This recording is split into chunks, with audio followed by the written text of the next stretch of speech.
What if your art could rise, not as a still frame, but as a force, made with elemental magic, made with memory in the form of custom models, made with the new power inside of Flux Dev in Leonardo AI? These aren't just images, they're fragments of a dream, stories told with an image, new worlds created in seconds, and all built inside of Leonardo AI. And now we've set them into motion. Sit back for a couple of minutes and enjoy the AI project we made this week using the new features, and then we're going to show you exactly how we did it. And now, before dawn. Ashes in the static, dreams frozen mid-flight. The world is a canvas, but the color's gone white. The stars forget to shine, the air holds its breath. We wait beneath the silence for what hasn't arrived yet. Ashes in the static, dreams frozen mid-flight. The world is a canvas, but the color's gone white. Timelines fractured, stories unwritten, but the portal glows, and something is shifting. Can you feel it rise? The frequency changing, a memory forming before it begins. This is the moment before the dawn. The sky breaks open and the dark is gone. We are the whisper, we are the flame, we are the glitch inside the frame.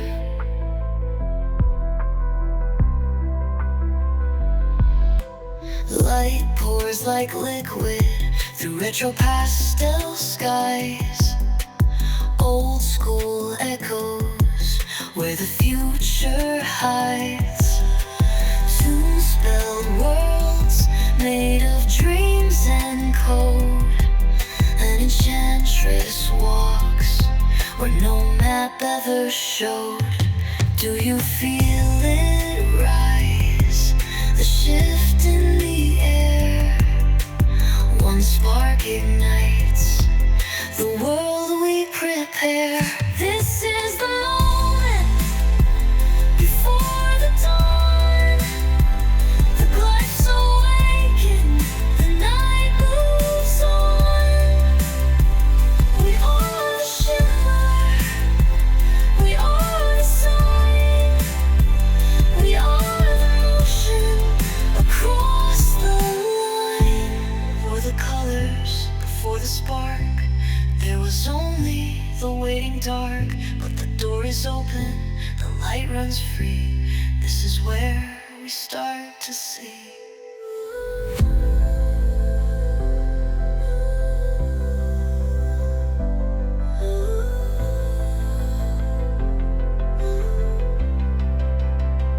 This is the moment before the dawn. The world starts turning, the code is drawn. We are the vision inside the light. We are the artists of day from night. Step into the shimmer right before the sun. Everything changes before the dawn. Ashes in the static, dreams frozen mid-flight. The world is a canvas, but the color's gone white. We hope you enjoyed this week's creative project. If you want to learn how to make AI video like what you just saw, be sure you check out the playlist of tutorials we have curated for you, linked in the description of this video. Now, stick around and Jessica will teach you all about the new updates from Leonardo AI. Well, I hope you love that AI creative project. My name's Jessica with The Real AI Agents, and if you're new here, welcome. If you're returning, you already know we've covered Leonardo a lot in our past videos, and you know we get really excited when Leonardo adds something new that helps us to level up our AI art. So when we saw that they had added the ability to apply elements inside of Flux Dev, we were super excited to try it out. As you can see, it made some really cool images that were all included in that creative project, which we set to music from Suno, and we did all of the AI video animation for that project inside of Luma Dream Machine, Pika Art, and Pixverse. So if you want more information on how to create AI projects like that for yourselves, I've curated a playlist in the description of this video, so you can head over there and check out those videos and you'll be creating your own AI projects in no time. But today, we're gonna focus on the new updates that have happened since the last time we did a Leonardo AI video.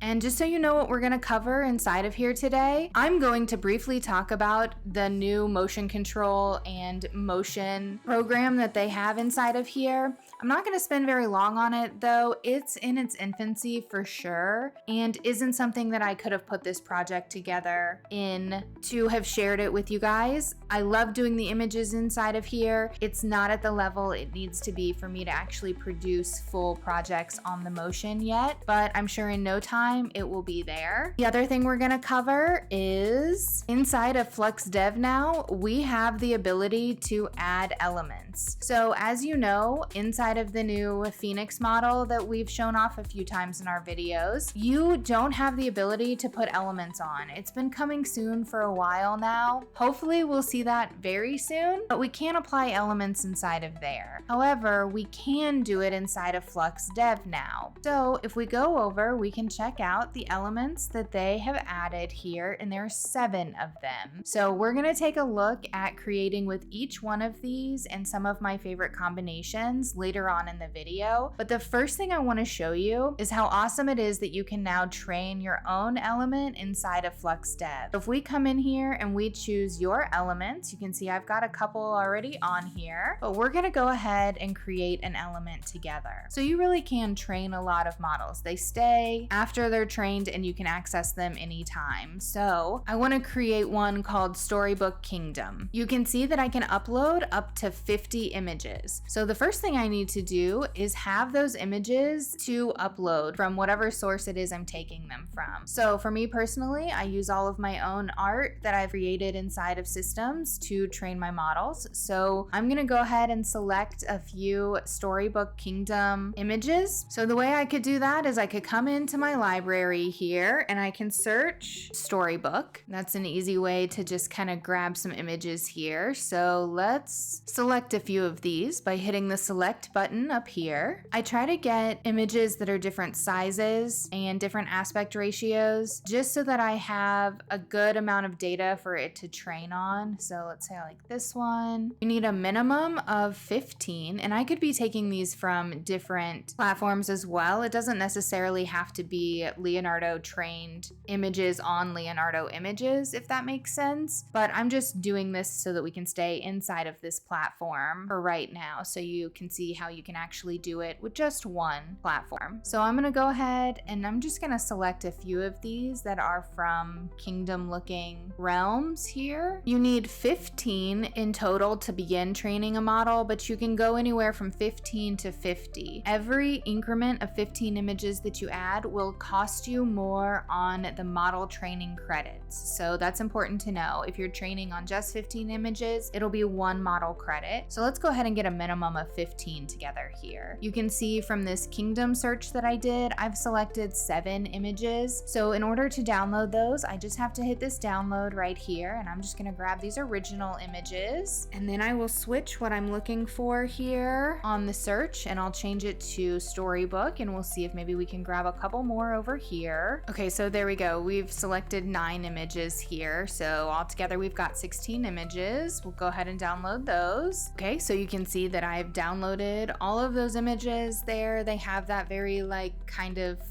almost cartoony looking storybook vibe to them here. So now to train the model, all I have to do is come into image, go to Flux Dev, hit the little image icon up here, And I'm going to come over and select your elements. You can see the elements that I already have added here.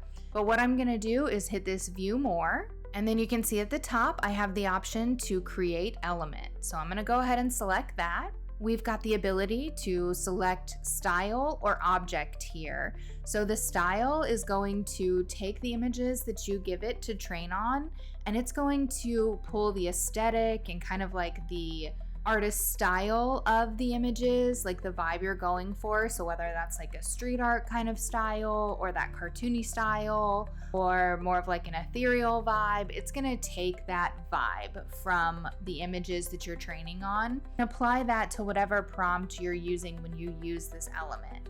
Same thing with the object over here. So when you're doing the object, it's gonna focus in on the object or the prompt. So this is perfect if you're doing like marketing material and you need a product shot of the same thing. So like, let's say I have a potion bottle and I want to put it in all different scenarios and scenery and display cases and stuff like that. I could train this element model on that potion bottle and I would get that potion bottle in all of those shots. But we're gonna train on a style right now. You can see at the bottom it tells you how many model tokens you have left for the month. So we can see that I have 14 left. Now, even though I'm going to train these this month, they're not going to disappear next month. I will still have them as the option to go in, and I'll have a fresh set of tokens to train new models. So you can really add up the models here pretty quickly on training these elements. And with how easy it is, it's definitely something I recommend doing. So we're gonna hit next here, and we can see that I already have the data set started. I've just named it Storybook Kingdom. Or I can bring in my data set images here, and I can upload up to 50 images. So we're gonna come in and select all of those images that we just picked from our library. And I'm just going to drop them right off in here. And you can see that it's gonna upload each one of those 16 images. Once all of the images are in, you can decide, let's say there's one I don't want to keep on here. I could click that image and remove it here if you decide that you're not happy with it, or you could clear them all and start over again. I'm fine with everything we have on here, so I'm gonna go ahead and hit next. We're gonna give it the name of that model again. So for the description, I'm just gonna put add a dash of toon-like storybook style. We don't need a trigger word here, that's not required for the Flux Dev model base. And I'm just going to leave the advanced settings just the way they are here. And you can see that it's going to take 2 model tokens because it's more than 15 images. So for every 15 images you put in to train on, it's going to cost you extra model tokens. So I'm okay with using that. I've already got the ones that I've been using this month trained. So I'm gonna go ahead and do this so that you can see how it works. And once I hit next there, it is going to begin training that data set. It does take a little while. The more images that you've uploaded, the longer it will take for it to train it. You can see that it'll tell you it's in progress, and it can take anywhere from 30 minutes to a few hours. So if I want to check at any point, I can hit this view status here and I can see it processing there. Or if I'm back working inside of Leonardo and I want to go back to check on it, I can come over to the toolbar and I can hit models and training, and then I can just check my job status over here and I can see that that is still training. As that's working, we're gonna go ahead and check out how to apply those elements to our images and how it switches things up. We're gonna come into image here so we can start some image creation. I'm not going to spend a long time on prompting. If you have never been inside of Leonardo and you're wondering how the heck do I even prompt this thing, there is a free downloadable guide linked in the description of this video that will walk you through exactly how to prompt and how to best prompt for the output that you want on the first try. So we're inside of Flux Dev here, and you can see that we can choose whether we want the prompt enhance on or off. Let's go ahead and turn it off so that you can really see what the elements are doing to the prompt that we're going to be putting in here. For the style, you can choose any style that you want to add the elements onto. I like creative a lot, so I'm gonna leave it on creative for this. You're gonna choose your image dimension size. So for this one in particular, I need to do some 4/5s. So I'm gonna go ahead and select 4/5. I'm gonna put something simple, like an enchantress and her black cat sit on a park bench at twilight. Let's go ahead and generate that image just to see what it does with no elements on. Okay, so we can see there that it adhered to exactly what we were asking for. It gave us an enchantress sitting on a park bench with her black cat at twilight. So perfect example there of the prompt lining up with the image that was generated. Now watch, if I come over to the image button up here at the top and I go down to elements, let's say we want to apply this retro pastel here. Once I click that, my little button is going to appear up here where I can decide the element weight. This is the strength of how much that influence will have on your final output. So if you've watched my videos in the past, you know I test typically on 3 levels to show you the examples. I'm going to do a 0.3, 0.7, and a 1 for all of these that we're going to apply here. So we will set that on 0.3 and we'll hit generate there. And then we'll bump it up to 0.7, we'll generate there, and we will bump it up to 1, and we will generate there. Now I know you're wondering, can you combine elements on here? And the good news is you can. So let's say I want to go with the toon anime and the cute hand drawn here. You can see I'll set both of them on 0.3, 0.7, and 1. But just so you know, you can set them on different weights. So let's say I want to do 0.3 here and I want to do 0.7 on this one. I can do that as well. And if we come back and we take a look here, you can see where we went from our no elements applied there to this 0.3 on the retro pastel. Still has the enchantress, the park bench at twilight with the black cat, but a much different image there. You can tell it really has more of that, the pastel coloring is coming out, that flatness of the illustration is there. If we bump that up to 0.7, even more so, you get a lot of the silhouetted images, but still you can tell it is an enchantress, her cat on a park bench at twilight. And if we bump it up to 1 here, you can see it gets a little wonky on me. It gave her the cat ears. The cat is sort of like in between the bench here. That doesn't look very good there, but that is a pretty simple prompt. So if we come up and we take a look at where we put on a combination of the elements here, and if you forget what you've already run, there's a really easy way to just scroll over the elements button here by your generation, and it will tell you which elements you applied and what weight they were at. So we can see here that this is the cute hand drawn and the toon anime, both set at 0.3. So I really like this one here. You can definitely tell it's an enchantress. This has a very like comic book feel to me here on this one. The 0.3 really balances each other out nicely. And then if we come up to the 0.7, you can see even more of that kind of illustrated look is really pulled out there on the 0.7. And then on the 1, we got a little wonky. She's got 3 arms, so that's a no-go on there. You know, every generation's not gonna be perfect. And then here is where we did the different weights together. And again, wonkiness on the arm here. The cat's kind of chilling in a weird way on the bench, but you get the overall style of that element being applied. Now I know you're probably wondering, how do you actually use the elements that you created? Scroll down and select your elements this time. And we can see our model is still training, but some of my other ones are on here. So let's go ahead and we'll just do a cyberpunk city. And I will set this on a 0.7. Now, if you're not so good at prompting and you really just wanna get a feel for how you should structure your prompts, one of the best ways to do that is to turn on this prompt enhancer here and just watch what comes out of the prompting. Let's take a look at this one real quick. You can see definitely has a much different vibe to the image. She's sitting backwards on the bench there, so that's not perfect. But let's see what happens when I leave that element on and I turn the prompt enhance on with my simple prompt here. So you can see that it's going to take that prompt and it's going to reword it into a prompt that looks something more like this. An enchantress with porcelain skin and piercing green eyes, accompanied by a sleek black cat,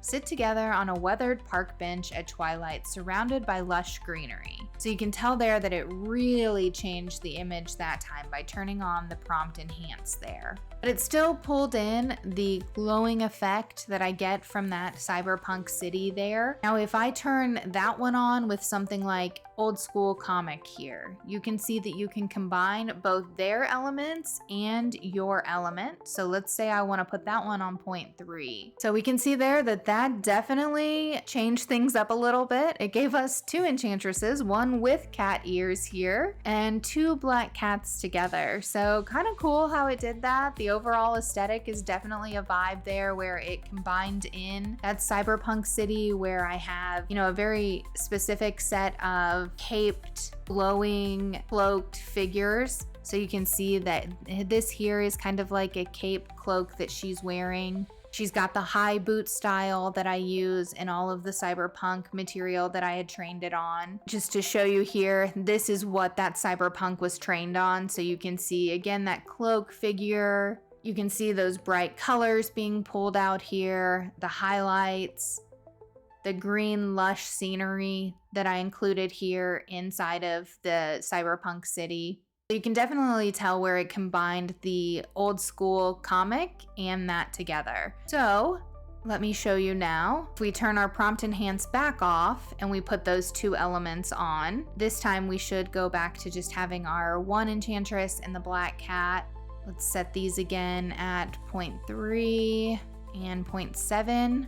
And you can see that now it's gone back to just using our simple prompt because that prompt enhance is off. And there we go. We're back to one enchantress with a black cat on the park bench at twilight. So the vibe and the aesthetic is very similar here. You can also apply multiple of your own elements. So let's say I want to do the cyberpunk and the glow line here. Say I want to set the cyberpunk on 0.3 and we'll do 0.7 on the glow line. We'll do one without the prompt enhance on. We'll do one with the prompt enhance on. Okay, so we can see here with the prompt enhance off, we've got the enchantress on the park bench with her black cat at twilight. Those glow lines have definitely been incorporated into this image, along with that cyberpunk lush greenery, but yet very futuristic vibe to the image. And then with the prompt enhance on, you can see here definitely brought in the glow line again. If I show you the glow line training, I actually used a lot more images on this one to train this. I think it was 40 images altogether, but you can see where I really want to get that glow highlighted line on all of the images produced with that element.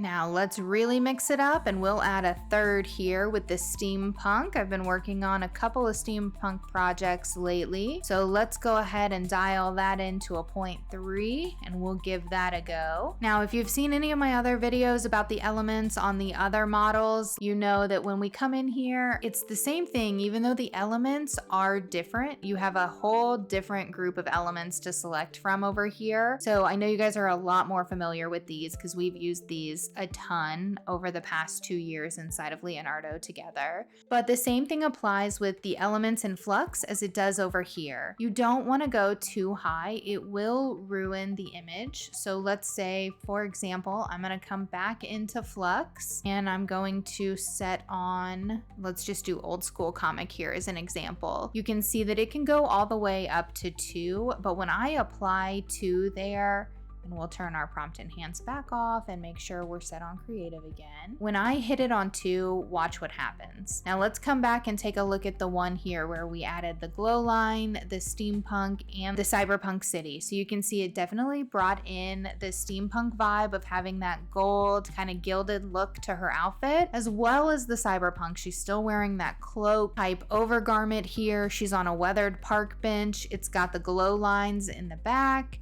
It's really got that high color contrast with the glow that I was looking for. So you can see where by applying all 3 of those elements at the right weight really can take your image from something simple like this to something much more magical using the elements like this. So stay away from going too high or too low. There is a just right, like a Goldilocks type setting on your elements. Play with them, get to know the elements that you've trained, and you'll know what it needs to be set on after a while, I promise.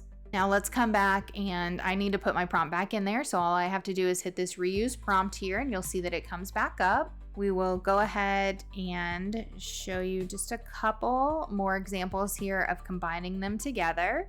So if we do a medieval illustration, and then we take our elements here and let's do the glow lines, let's do the steampunk and the cyber city together.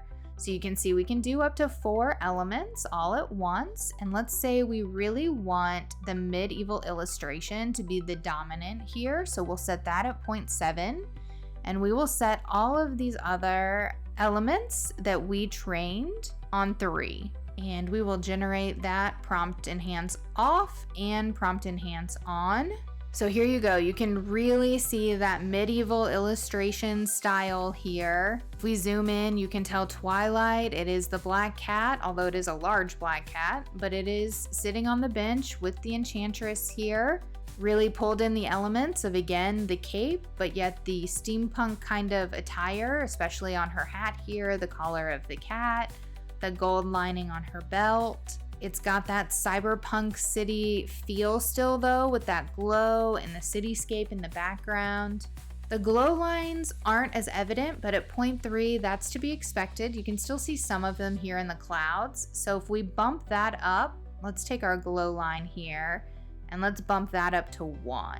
And since that's working, let's take a look here at this one where we have the medieval illustration on 0.7 and everything else on 0.3 with the prompt enhance on. So you can see it gave us a castle in the background, still has that flat medieval illustration look to it, the fine line, bold outlining here. The steampunk is still mostly in her attire. Not as much again of the glow line or the cyberpunk city that's noticeable here, but if we were to take those 2 off, we would get something very different. So let's see as that creates here. So let's say I like this image, but I'm not seeing the glow and the cyber city or cyberpunk city here. So what I'm gonna do is I'm gonna reuse this exact prompt since it was an expanded prompt. And then with those settings on, I will generate another one here. And we can see where when I bumped the glow lines up to 1, it really brought in more of the glow line. But I kind of just put it in random places there, not really ideal for what I'm going for. But you can see how adjusting the weight of the element really does tie it in differently. So we can see when we remove the cyberpunk city and the glow line, we got much more of the medieval illustration along with the steampunk vibes on that image there. Now let's go back and see if our model is done training yet. We can check our job status. Nope, still processing. So while that is working, let's go ahead and talk about the animation here, the motion. So if we come in and let's choose this one here that I like, you can see that when you select the image, you have an option down here to generate video. That is one way to get to the motion generator inside of Leonardo. Or if you're on your home screen, you can select the video button right up here, or you can come over and hit video on your side toolbar here. So let's select video, and I'm going to go down to the image I want to put the video on. So here we go. And you can see that it then allows you to put your prompt in here. You do have to put a prompt in order for it to generate. It allows you to choose the model. Right now, the only options we have are motion 1 and motion 2 right here. And we have the motion control. So for this one, let's say we want the motion to dolly out with the camera as the enchantress stands up as the cat leaps off the park bench. So we should see her stand and the cat should jump down as the camera is pulling out. So I can do a prompt enhance on or prompt enhance off here. I can choose whether I want a smooth video and whether I want it to be a private mode generation. So if you're curious about what those mean, you can scroll right over those question marks and it will tell you. Let's go ahead and run this. And again, it is very costly in tokens to do these videos, and they're only being being produced at 480p. So again, that is why I would not choose to use Leonardo Motion right now to do my longer projects. Now, if you're just doing quick animations that you want to throw on social media or something like that, then this is fine for that. But it does eat up the credits really fast on here. So for 250, just to do the two examples I'm going to show you here is going to cost me 500 tokens. So at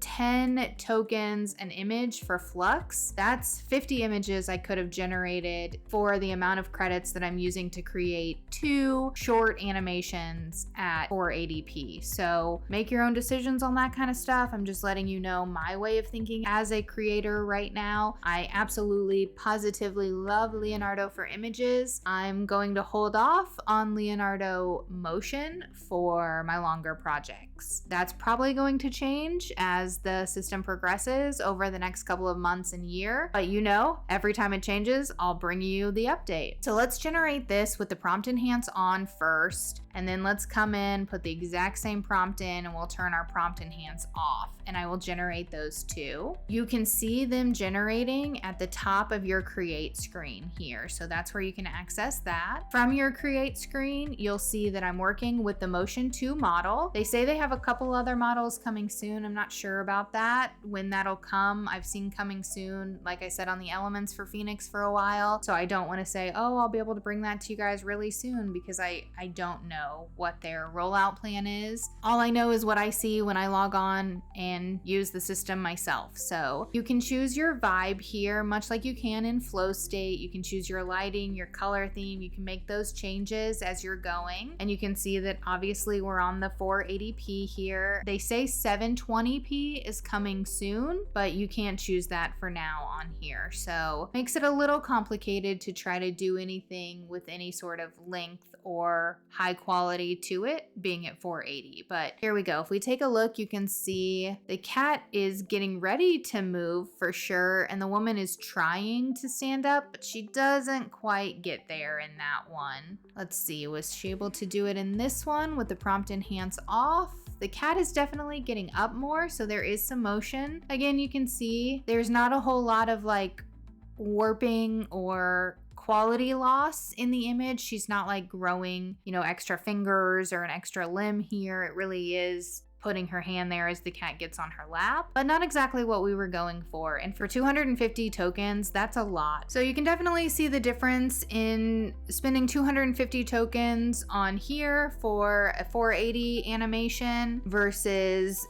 doing the animation with the same prompt inside of a system like Luma Dream Machine, Pika, or Pixverse, which are the ones I used for this creative project. Go back to Leonardo here and see if we have our element yet. We've got these elements on. Let's go ahead and turn those off, and we will see under your elements. Yep, we're ready. So our Storybook Kingdom is set here. Let's go ahead and choose that element this time, and let's run one at 3, 7, and 1.